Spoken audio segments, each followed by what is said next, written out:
ಕಪ್ಪಾಗಿರೋ ನೀನು ಡಾಕ್ಟರ್ ಆಗಬೇಕಾ? ಅವರ ತಂದೆ ತಾಯಿ ಈಗ ಆರೋಪವನ್ನ ಮಾಡ್ತಾ ಇರುವಂಥದ್ದು. ಪ್ರಾಂಶುಪಾಲರು ಸೇರಿದಂತೆ 5 ವಿರುದ್ಧ ಎಫ್ಐಆರ್ ದಾಖಲಾಗಿದೆ. ಮಾನಸಿಕ ಹಿಂಸೆಯನ್ನ ಮಾಡಿದ್ದಾರೆ ಅನ್ನುವಂತ ಆರೋಪ ಕೇಳಿ ಬರ್ತಾ ಇದೆ. ಲೆಕ್ಚರ್ ಯಶಸ್ವಿಯನ್ನ ಹೀಯಾಳಿಸ್ತಾ ಇದ್ದಾರೆ ಅಂತ ದೂರಿನಲ್ಲಿ ಉಲ್ಲೇಖವನ್ನ ಮಾಡಲಾಗಿದೆ.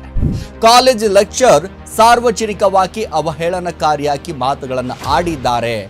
ಹಾಯ್ ಹಲೋ ನಮಸ್ಕಾರ, ರೆಬಲ್ ಟಿವಿಯ ವಿಶೇಷ ಕಾರ್ಯಕ್ರಮಕ್ಕೆ ಸ್ವಾಗತ. ನಾನು ಸಿರಾಜ್ ಪಾಲಿಕಾರ್. ಕಪ್ಪಾಗಿರೋ ನೀನು ಡಾಕ್ಟರ್ ಆಗಬೇಕಾ? ಅರೆ, ನಾವು ಹೇಳ್ತಾ ಇಲ್ಲ ರೀ ಇದು. ಎಸ್, ಅವರ ತಂದೆ ತಾಯಿ ಈಗ ಆರೋಪವನ್ನ ಮಾಡ್ತಾ ಇರುವಂಥದ್ದು. ಸಹಜವಾಗಿ ನಾವು ಗಮನಿಸ್ತಾ ಹೋದ್ರೆ ಆನೇಕಲ್ ಬಳಿ ಡೆಂಟಲ್ ವಿದ್ಯಾರ್ಥಿನಿ ಯಶಸ್ವಿನಿ ಆತ್ಮಹತ್ಯೆ ಪ್ರಕರಣಕ್ಕೆ ಸಂಬಂಧಪಟ್ಟ ಹಾಗೆ ಇದೀಗ ತಿರುವೊಂದು ಸಿಕ್ಕಿಬಿಟ್ಟಿದೆ. ಕಾಲೇಜು ಅಧ್ಯಾಪಕ ಜನಾಂಗೀಯ ನಿಂದನೆ ಮತ್ತು ಕಿರುಕುಳವೇ ಮಗಳ ಸಾವಿಗೆ ಕಾರಣ ಅಂತ ಇದೀಗ ಪೋಷಕರು ಆರೋಪವನ್ನ ಮಾಡ್ತಾ ಇದ್ದಾರೆ. ತಂದೆ ತಾಯಿ ನೇರವಾಗಿ ಆರೋಪ ಮಾಡ್ತಾ ಇರುವಂಥದ್ದು, ನನ್ನ ಮಗಳ ಸಾವಿಗೆ ಕಾಲೇಜಿನ ಅಧ್ಯಾಪಕರು ಹಾಗೂ ಜನಾಂಗೀಯ ನಿಂದನೆ. ಒಂದು ಕಡೆಯೇ ಈ ಹಿಂದೆ ಒಂದಿಷ್ಟು ಆರೋಪ ಕೇಳಿ ಬರ್ತಾ ಇತ್ತು. ಏನಪ್ಪಾ ಅಂತಂದ್ರೆ, ಕಣ್ಣಿಗೆ ಡ್ರಾಪ್ ಹಾಕೋಬೇಕಾದಂಥ ಸಂದರ್ಭದಲ್ಲಿ ಅವತ್ತು ಕಾಲೇಜ್ಗೆ ಬರಲಿಲ್ಲ. ಅದಕ್ಕೋಸ್ಕರ ಮಾರನೇ ದಿನ ಕಾಲೇಜ್ಗೆ ಹೋದಂಥ ಸಂದರ್ಭದಲ್ಲಿ ಎಲ್ಲ ಸ್ನೇಹಿತರ ಮುಂದೆ ಒಂದಿಷ್ಟು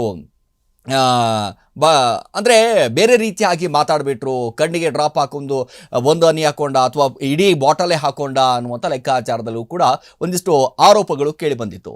ಅದಾದ ನಂತರ ಈಗ ಪೋಷಕರು ನೇರವಾಗಿ ಆರೋಪವನ್ನು ಮಾಡ್ತಾ ಇರುವಂಥದ್ದು, ಯಶಸ್ವಿನಿ ಅವರ ತಾಯಿ ತಂದೆ ಇದೀಗ ಕಪ್ಪಾಗಿರೋ ನೀನು ಡಾಕ್ಟರ್ ಆಗಬೇಕಾ ಅಂತ ಹೇಳಿದ್ದಾರೆ ಅನ್ನುವಂಥ ಆರೋಪ ಮಾಡ್ತಾ ಇದ್ದಾರೆ. ಇದೇ ಪ್ರಕರಣಕ್ಕೆ ಸಂಬಂಧಪಟ್ಟ ಹಾಗೆ ಪ್ರಾಂಶುಪಾಲರು ಸೇರಿದಂತೆ 5 ವಿರುದ್ಧ ಎಫ್ಐಆರ್ ದಾಖಲಾಗಿದೆ. ನೋಡಿ, ಈಗ ಡೆಂಟಲ್ ವಿದ್ಯಾರ್ಥಿನಿ ಯಶಸ್ವಿನಿ ಆತ್ಮಹತ್ಯೆಗೆ ಒಂದಿಷ್ಟು ಈ ಪ್ರಕರಣಕ್ಕೆ ಸಂಬಂಧಪಟ್ಟಂತೆ ಸೂರ್ಯನಗರ ಪೊಲೀಸ್ ಠಾಣೆಯಲ್ಲಿ ದೂರು ದಾಖಲಾಗಿದೆ. ಕಾಲೇಜಿನ ಪ್ರಾಂಶುಪಾಲರು ಸೇರಿದಂತೆ 5 ಲೆಕ್ಚರ್ಗಳ ಮೇಲೂ ಕೂಡ ಎಫ್ಐಆರ್ ದಾಖಲಾಗಿದೆ. ಕಳೆದ ಗುರುವಾರ ಚಂದಾಪುರದ ತನ್ನ ಮನೆಯಲ್ಲಿ ಯಶಸ್ವಿನಿ ನೇಣಿಗೆ ಶರಣಾಗಿದ್ರು. ಈ ಸಾವು ಕೇವಲ ಆತ್ಮಹತ್ಯೆ ಅಲ್ಲ, ಇದೊಂದು ವ್ಯವಸ್ಥಿತ ಕಿರುಕುಳದಿಂದ ನಡೆದಂಥ ಘಟನೆ ಅಂತ ಕುಟುಂಬಸ್ಥರು ಆಕ್ರೋಶವನ್ನು ಹೊರಹಾಕ್ತಾ ಇದ್ದಾರೆ. ಕಪ್ಪು ಬಣ್ಣದ ನಿನಗೆ ಡಾಕ್ಟರ್ ಆಗಬೇಕಾ? ಯಶಸ್ವಿನಿ ಸಾವಿನ ಹಿಂದೆ ಕಾಲೇಜು ಲೆಕ್ಚರ್ ಜನಾಂಗೀಯ ದ್ವೇಷ ಮತ್ತು ಬಣ್ಣದ ಬಗ್ಗೆ ಮಾನಸಿಕ ಹಿಂಸೆಯನ್ನ ಮಾಡಿದ್ದಾರೆ ಅನ್ನುವಂಥ ಆರೋಪ ಕೇಳಿ ಬರ್ತಾ ಇದೆ. ಕಪ್ಪು ಬಣ್ಣದ ನಿನಗೆ ಡಾಕ್ಟರ್ ಆಗಬೇಕಾ ಅಂತ ಸಹಪಾಠಿಗಳ ಮುಂದೆ ಲೆಕ್ಚರ್ ಯಶಸ್ವಿಯನ್ನ ಹೀಯಾಳಿಸ್ತಾ ಇದ್ದಾರೆ ಅಂತ ದೂರಿನಲ್ಲಿ ಉಲ್ಲೇಖವನ್ನ ಮಾಡಲಾಗಿದೆ. ವಿದ್ಯಾರ್ಥಿನಿಯ ಬಣ್ಣ ಹಾಗೂ ಆಕೆ ಧರಿಸುತ್ತಿದ್ದಂಥ ಉಡುಪಿನ ಬಗ್ಗೆಯೂ ಕೂಡ ಕಾಲೇಜ್ ಲೆಕ್ಚರ್ ಸಾರ್ವಜನಿಕವಾಗಿ ಅವಹೇಳನಕಾರಿಯಾಗಿ ಮಾತುಗಳನ್ನು ಆಡಿದ್ದಾರೆ. ಆಕೆಯ ಆತ್ಮವಿಶ್ವಾಸವನ್ನ ಕುಗ್ಗಿಸುವಂತ ಪ್ರಯತ್ನವನ್ನ ಮಾಡ್ತಿದ್ರು ಅಂತ ಆರೋಪಗಳು ಮಾಡುತ್ತಾ ಇರುವಂಥದ್ದು. ಸೆಮಿನಾರ್ಗಾಗೂ ಕೂಡ ಒಂದಿಷ್ಟು ನೀಡಲಿಲ್ಲ ಅನ್ನುವಂಥ ಅವಕಾಶ, ಸೆಮಿನಾರ್ಗೂ ಕೂಡ ಅವಕಾಶ ಕೊಡಲಿಲ್ಲ ರೀ. ಇಲ್ಲಿ ಕೇವಲ ವ್ಯಕ್ತಿಯ ನಿಂದನೆ ಅಷ್ಟೇ ಅಲ್ಲದೆ ಶೈಕ್ಷಣಿಕವಾಗಿಯೂ ಕೂಡ ಯಶಸ್ವಿನಿಗೆ ಕಾಲೇಜು ಲೆಕ್ಚರ್ 10 ಅಡೆತಡೆಗಳನ್ನು ಒಡ್ಡಿದ್ರು ಅನ್ನುವಂಥ ಆರೋಪ ಕೂಡ ಕೇಳಿ ಬರ್ತಾ ಇರುವಂಥದ್ದು. ಸೆಮಿನಾರ್ಗಳಲ್ಲಿ ಭಾಗವಹಿಸಲು ಆಕೆಗೆ ಅನುಮತಿಯನ್ನ ಕೊಡ್ತಾ ಇರಲಿಲ್ಲ ಅಂತೆ. ಅಲ್ಲದೆ ರೇಡಿಯಾಲಜಿ ಅಂತಂದರೆ ಒಂದು ಕಡೆ ಗಮನಿಸ್ತಾ ಹೋದ್ರೆ ರೇಡಿಯಾಲಜಿ ಕೇಸ್ನ ನೀಡದೆ ಆಕೆಯನ್ನ ಸತಾಯಿಸುವಂಥ ಕೆಲಸ ಮಾಡ್ತಾ ಇದ್ರಂತೆ. ಒಮ್ಮೆ ಕಣ್ಣು ನೋವು ಅಂತ ಒಂದಿಷ್ಟು ರಜೆಯನ್ನು ಕೇಳಿದಂಥ ಸಂದರ್ಭದಲ್ಲಿ ಶಿಕ್ಷಕರು ಒಂದಿಷ್ಟು ಕೊಂಕಾದ ಮಾತುಗಳನ್ನು ಆಕೆ ಹೀಯಾಳಿಸುವಂಥ ಕೆಲಸ ಮಾಡಿದ್ರು ಅಂತ ಮೃತ ತಾಯಿ ಪರಿಮಳಾ ಅವರು ಒಂದಿಷ್ಟು ದೂರಿನಲ್ಲಿ ಉಲ್ಲೇಖವನ್ನು ಮಾಡ್ತಾರೆ. ತನ್ನ ಮಗಳ ಸಾವಿಗೆ ಕಾರಣರಾದಂಥ ಲೆಕ್ಚರ್ನ ವಿರುದ್ಧ ಕಠಿಣವಾದಂಥ ಕಾನೂನು ಕ್ರಮವನ್ನು ಕೈಗೊಳ್ಳಬೇಕು ಅಂತ ಯಶಸ್ವಿನಿ ತಾಯಿ ಪರಿಮಳಾ ಅವರು ಒತ್ತಾಯವನ್ನು ಮಾಡ್ತಾ ಇದ್ದಾರೆ. ನೋಡಿ, ಈಗ ಗಮನಿಸ್ತಾ ಹೋದ್ರೆ ನನ್ನ ಮಗಳು ವೈದ್ಯೆಯಾಗಿ ಸಮಾಜ ಸೇವೆಯನ್ನ ಮಾಡಬೇಕೆಂಬ ಕನಸನ್ನ ಕಂಡಿದ್ರು.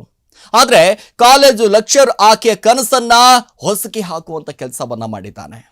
ಅವಳಿಗೆ ಸಿಗಬೇಕಾದಂಥ ನ್ಯಾಯ ಎಲ್ಲ ವಿದ್ಯಾರ್ಥಿಗಳು ಕೂಡ ಸಂದೇಶವಾಗಬೇಕು ಅಂತ ಕಣ್ಣೀರನ್ನು ಹಾಕಿದ್ದಾರೆ. ಸದ್ಯ ಸೂರ್ಯನಗರ ಪೊಲೀಸ್ ಠಾಣೆಯಲ್ಲಿ ಪ್ರಕರಣ ದಾಖಲಾಗಿರುವಂಥದ್ದು. ತನಿಖೆಯು ಕೂಡ ಒಂದಿಷ್ಟು ಮುಂದುವರೆದಿದೆ. ನೋಡಿ, ಸಮಾಜ ಸೇವೆಯನ್ನ ಮಾಡಬೇಕು, ನಾನು ಕೂಡ ಡಾಕ್ಟರ್ ಆಗಬೇಕು, ಅದೆಷ್ಟು ರೋಗಿಗಳಿಗೆ ಗುಣಪಡಿಸಬೇಕು ಅನ್ನುವಂಥ ಕನಸನ್ನ ಕಂಡಿದ್ದಂಥ ಯಶಸ್ವಿನಿಯ ಕನಸನ್ನ ಸಂಪೂರ್ಣವಾಗಿ ನುಚ್ಚು ನೂರು ಮಾಡಿಬಿಟ್ನ ಈ ಲೆಕ್ಚರ್ ಅನ್ನುವಂಥ ಪ್ರಶ್ನೆ ಸಹಜವಾಗಿ ಮೂಡ್ತಾ ಇದೆ. ನೋಡಿ, ಈಗ ಕಪ್ಪು ಬಣ್ಣ, ನೀನು ಕರ್ಗಾಗಿದೆಯಾ, ನೀನು ಹಂಗಿದೆಯಾ, ನೀನು ಹಿಂಗಿದೆಯಾ, ನೀನು ಯಾಕೆ ಡಾಕ್ಟರ್ ಆಗಬೇಕು, ಅದನ್ನು ಕೇಳಕ್ಕೆ ನೀನ್ಯಾರು ಸ್ವಾಮಿ? ಹಾಗಾದ್ರೆ ನೀನು ಕೇಳಕ್ಕೆ ನೀನ್ಯಾರು? ನಿನ್ನ ಕೆಲಸ ಏನು? ಓದಿಸುವಂಥದ್ದು, ಮಕ್ಕಳಿಗೆ ಒಳ್ಳೆಯ ಶಿಕ್ಷಣ ಕೊಡಬೇಕಾದಂಥವ್ರು. ಗುರುಗಳು ಅಂತಂದ್ರೆ ಯಾವ ರೀತಿಯಾಗಿರಬೇಕು, ಮಕ್ಕಳಿಗೆ ಮಾರ್ಗದರ್ಶಕರಾಗಬೇಕು, ಒಂದು ಸಂದೇಶವನ್ನು ಕೊಡಬೇಕು. ಅದಕ್ಕೆ ಹೇಳ್ತಾರೆ ಎಲ್ಲರೂ ಕೂಡ ಮುಂದೆ ಗುರಿ ಇರಬೇಕು, ಹಿಂದೆ ಗುರು ಇರಬೇಕು ಅನ್ನುವಂಥದ್ದು. ಆದರೆ ಈ ಗುರು ತನ್ನ ಶಿಷ್ಯೆಯನ್ನೇ ಒಂದು ರೀತಿಯಾಗಿ ಅವಮಾನ ಮಾಡುವಂಥದ್ದು, ಬೇರೆಯವರ ಮುಂದೆ ಹೀಯಾಳಿಸುವಂಥ ಕೆಲಸ ಮಾಡಿಬಿಟ್ರ. ಇದು ಎಷ್ಟರ ಮಟ್ಟಿಗೆ ಸರಿ ಸ್ವಾಮಿ?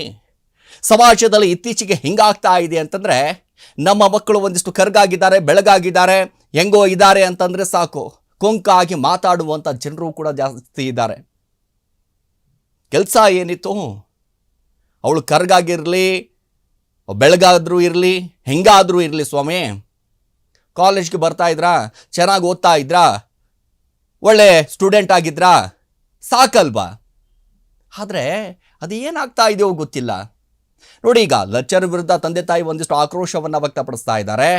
ಈ ಲೆಕ್ಚರ್ಗೆ ಯಾವ ರೀತಿಯಾದಂಥ ಶಿಕ್ಷೆಯನ್ನು ಕೊಡಬೇಕು ಅಂತಂದರೆ ಮುಂದಿನ ದಿನಗಳಲ್ಲಿ ಮಾದರಿಯಾಗಬೇಕು. ಈ ರೀತಿಯಾದಂಥ ಘಟನೆಗಳು ಮತ್ತೊಮ್ಮೆ ಮರುಕಳಿಸಬಾರ್ದು ಅಂತ ಇದೀಗ ಆರೋಪಗಳು ಕೇಳಿ ಬರ್ತಾ ಇದೆ.